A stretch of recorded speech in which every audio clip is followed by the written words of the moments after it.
ওয়ালাইকুম গাইস, আশা করি সকলেই ভালো আছেন। আমিও ভালো আছি। তো আমার সামনে দেখেন একটা ভাইয়া বসে আছে। এই ভাইয়াটি আমার কাছে কিছুক্ষণ আগে আসছিল। আসার পর আমাকে কিছু নিউজ বলেন এবং তার ফ্যামিলির সম্পর্কে কিছু বলেছিলেন। তবে আমার কাছে তার কথাগুলো শুনে এত মায়া লাগছে যে বলার মতো না।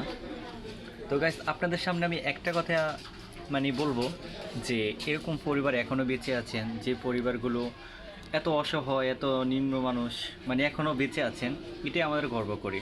আজকে সোনার বাংলায় কত মানুষ কতভাবেই না কী করে, কিন্তু এই ছেলেটিকে দেখলে মনে হয় না যে অন্যতম আরেকটি ছেলের মতো ইনভেস্ট হবে।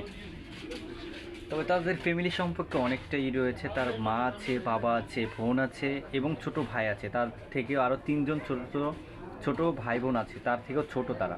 সে সবার বড়, আর তার একটা বড় বোন আছে। তো আর বাবা আর মা আছেন। তবে বাবা মা তার সাথে থাকেন না, গ্রামে থাকেন। আর বোন ভাই তোরা এখানেই থাকেন। তো এখানে থাকার পরও উনি কীভাবে সকাল থেকে এরা সন্ধ্যা পর্যন্ত বা সারাটা দিন কিভাবে খায়, কিভাবে দিন যায়, আজকে সেগুলোই জানবো। আসসালামু আলাইকুম ভাইয়া। ওয়ালাইকুম আসসালাম। কেমন আছেন আপনি? ভালো আছি। একটু জোরে কথা বলো। ভালো তো, কেমন আছেন আপনি? ভালো আছি। আপনার পরিবার সকলে কেমন আছে? ভালো। আচ্ছা ভাইয়া, আপনি যে বললেন যে আপনাদের পরিবারের মা আছে, বাবা আছে, অথচ আপনাদের খাইতে লইতে অনেক কষ্ট হয়, এটা কি সত্য? জি। কীরকম কষ্ট হয় একটু বলবেন? একটু ভালো বেশি কষ্ট হয়। কীরকম, আমাদেরকে একটু ক্যামেরার মি তাকান। যেরকম কি এমন কষ্ট হয় যে আপনাদের সারাদিনে কি ভাত পানি খাওয়া হয় কি হয় না? হয় হয় হয়। হয়। আপনি 3 বেলা খাইতে পান?